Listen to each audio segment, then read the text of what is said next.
Hello दोस्तों, स्वागत है आपके अपने यूट्यूब चैनल में। दोस्तों, विज्ञान सब्जेक्ट से जुड़े हुए काफ़ी महत्वपूर्ण क्वेश्चन लिए गए हैं जो आपके एग्ज़ाम की दृष्टि से काफ़ी महत्वपूर्ण होगा। तो दोस्तों, मैं ईश्वर से यही प्रार्थना करूंगा कि इस वीडियो में जितने भी क्वेश्चन हैं आपके एग्ज़ाम में यहाँ से काफ़ी से ज़्यादा क्वेश्चन मिले। और ये आज का जो पार्ट होगा, पार्ट 4 होगा। तो दोस्तों, इस वीडियो को शुरू से अंत तक ज़रूर देखिएगा। हो सकता है आपके एग्ज़ाम में यहाँ से क्वेश्चन मिल जाएँ। तो दोस्तों देखिए, जिसमें पहला क्वेश्चन है, उच्च रक्तचाप की अवस्था को क्या कहते हैं? तो आपका जवाब होगा हाइपरटेंशन। क्या कहते हैं? हाइपरटेंशन। अगला है, मछलियों में उत्सर्जित पदार्थ क्या है? तो आपका जवाब होगा यूरिया। क्या है? यूरिया है। अगला है, शरीर का सबसे कठोर तत्व कौन सा है? तो आपका जवाब होगा एनामिल। कौन सा है? एनामिल है। ठीक है। अगला है, मानव शरीर की सबसे छोटी हड्डी कहाँ पर होती है? तो आपका जवाब होगा स्टेटस, यानी ब्रैकेट में मध्य कान में जो सबसे छोटी हड्डी पाई जाती है वो कान के मध्य में पाई जाती है। ठीक है। और उसका क्या नाम है? स्टेटस नाम है। अगला है, मानव शरीर में सबसे बड़ी हड्डी कहाँ पाई जाती है? तो आपका जवाब होगा फीमर, जो कहाँ पाई जाती है? जांघ में। ठीक है। अगला है, मनुष्य का हृदय कितनी बार धड़कता है? तो आपका जवाब होगा 72 बार। यानी 1 मिनट में मनुष्य का हृदय जो धड़कता है कितनी बार धड़कता है? 72 बार धड़कता है। ठीक है। अगला है, मानव खोपड़ी में कितनी हड्डियां होती हैं? तो आपका जवाब होगा 8। कितनी हड्डियां होती हैं? 8। अगला है, मस्तिष्क का वजन कितना होता है? तो आपका जवाब होगा 1350 से 1400 ग्राम। कितना होता है? 1350 से 1400 ग्राम होता है मानव मस्तिष्क का वजन। ठीक है। अगला है, मानव शरीर में जल की मात्रा कितनी होती है? तो आपका जवाब होगा 65 से 80%। कितनी होती है? 65 से 80%। ठीक है। अगला है, शरीर में रक्त परिभ्रमण में कितना समय लगता है? तो आपका जवाब होगा 10 सेकंड। कितना समय लगता है? 10 सेकंड लगता है। ठीक है। अगला है, सामान्य मनुष्य का रक्तचाप कितना होता है? तो आपका जवाब होगा 90 से 120 मिलीमीटर होता है। कितना होता है? 90 से 120 मिलीमीटर होता है। ठीक है। अगला है, रक्त की मात्रा शरीर के भार का कितना प्रतिशत होती है? तो आपका जवाब होगा 7% होती है। कितनी होती है? 7% होती है। ठीक है।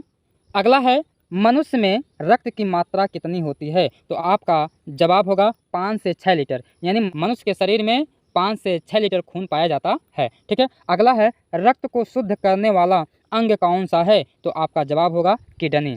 कौन सा अंग है? किडनी। ठीक है।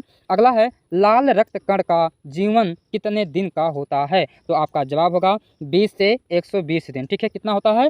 20 से 120 दिन। ठीक है।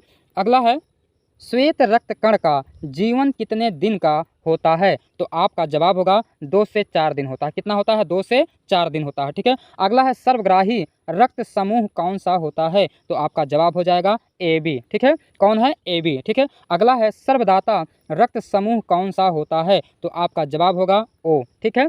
क्या जवाब है आपका? O। ठीक है। अगला देखते हैं, भोजन की पाचन क्रिया कहाँ से प्रारंभ होती है? तो आपका जवाब होगा बड़ी आंत से। कहाँ से प्रारंभ होती है? बड़ी आंत से। ठीक है। अगला है, पचे हुए भोजन का अवशोषण किस आंत में होता है? तो आपका जवाब होगा बड़ी आंत से। कहाँ से होता है? बड़ी आंत से होता है। ठीक है। अगला है, पित्त किस अंग द्वारा स्रावित होता है? तो आपका जवाब होगा यकृत द्वारा। ठीक है। क्या होगा जवाब आपका? यकृत द्वारा होता है। ठीक है। अगला है, शरीर की सबसे बड़ी ग्रंथि कौन सी है? तो आपका जवाब होगा यकृत। ठीक है। कौन सी ग्रंथि सबसे बड़ी है? यकृत। ठीक है। अगला है, शरीर का सबसे बड़ा अंग है? तो आपका जवाब होगा त्वचा। ठीक है। अगला है, 2 समांतर दर्पणों के बीच प्रतिबिंब बनते हैं? तो आपका जवाब होगा अनंत। ठीक है।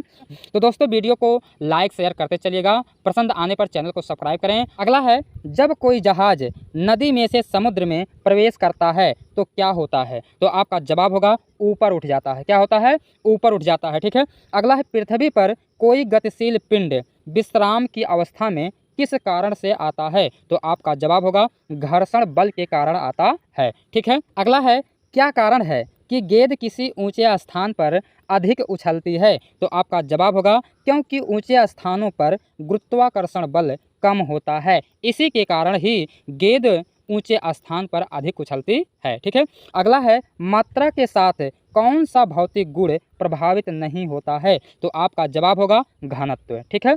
अगला है, जब सूर्य की रोशनी किसी प्रिज्म में से होकर गुजरती है तो बताइए किस रंग का अपवर्तन सबसे अधिक होता है? तो आपका जवाब होगा नीला। किस रंग का होता है अधिक अपवर्तन? तो नीला रंग का सबसे अधिक अपवर्तन होता है। ठीक है, अगला है मैक नंबर संबंधित है।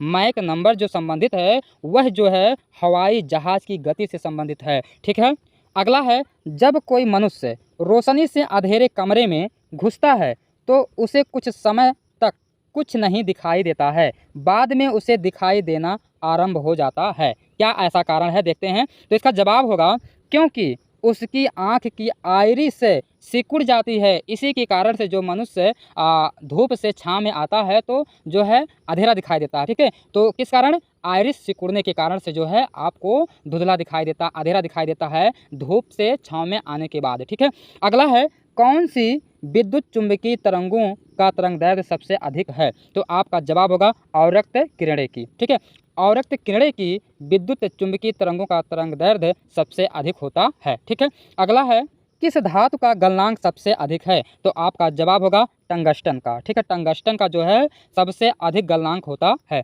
अगला है सबसे हल्की धातु कौन सी होती है। तो आपका जवाब होगा लिथियम। ठीक है, अगला है जब किसी धातु को गर्म किया जाता है तो उसका घनत्व हो जाता है, तो उसका घनत्व जो है कम हो जाता है। ठीक है, इसका जवाब यही है, उसका घनत्व कम हो जाता है। ठीक है, अगला है लाल रंग का गुलाब हरी रोशनी में कैसा दिखाई देता है। तो आपका जवाब होगा काला रंग का दिखाई देता है। ठीक है, अगला है दूध की शुद्धता किस यंत्र द्वारा नापी जाती है। तो आपका जवाब होगा लैक्टोमीटर।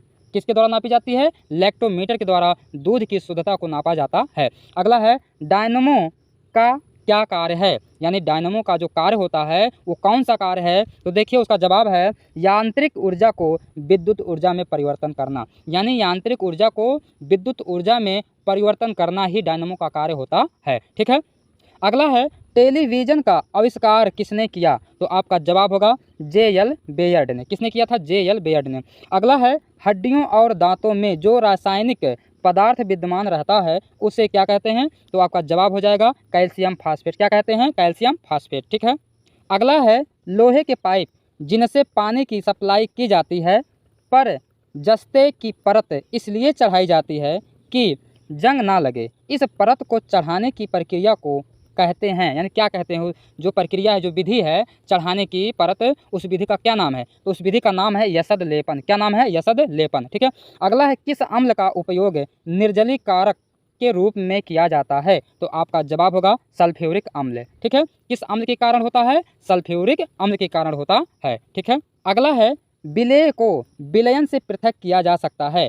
तो उस विधि का क्या नाम है जिसके द्वारा जो है विलेय को विलयन से पृथक किया जाता है। तो किस कारण है, तो वाष्पीकरण के द्वारा होता है। ठीक है, अगला है कौन सी गैस वायुमंडल में नहीं होती है। तो आपका जवाब होगा क्लोरीन। क्लोरीन एक ऐसी गैस है जो दोस्तों वायुमंडल में नहीं पाई जाती है। ठीक है, अगला है पोटेशियम क्लोरेट को गर्म करने पर कौन सी गैस निकलती है। तो आपका जवाब होगा ऑक्सीजन गैस निकलती है। ठीक है, यानी पोटेशियम क्लोरेट को जब भी हम गर्म करेंगे तो उससे जो ऑक्सीजन गैस निकलेगी। ठीक है, अगला है सूर्य उदय होते समय व डूबते समय लाल क्यों दिखाई देता है। तो आपका जवाब होगा प्रकीर्णन के कारण। किसके कारण दिखाई देता है सूर्य लाल, प्रकीर्णन के कारण दिखाई देता है। ठीक है, अगला है घरों में विद्युत संयंत्र जोड़े जाते हैं तो किस क्रम में जोड़े जाते हैं, समांतर क्रम में जोड़े जाते हैं, पैरेलल। ठीक है, अगला है लोहे में जंग लगना है कौन सी क्रिया कहलाती है। तो वह जो क्रिया है रासायनिक क्रिया कहलाती है। ठीक है, अगला है विद्युत बल्ब का फिलामेंट किसका बना होता है। तो आपका जवाब होगा टंगस्टन का। किसका बना होता है, टंगस्टन का।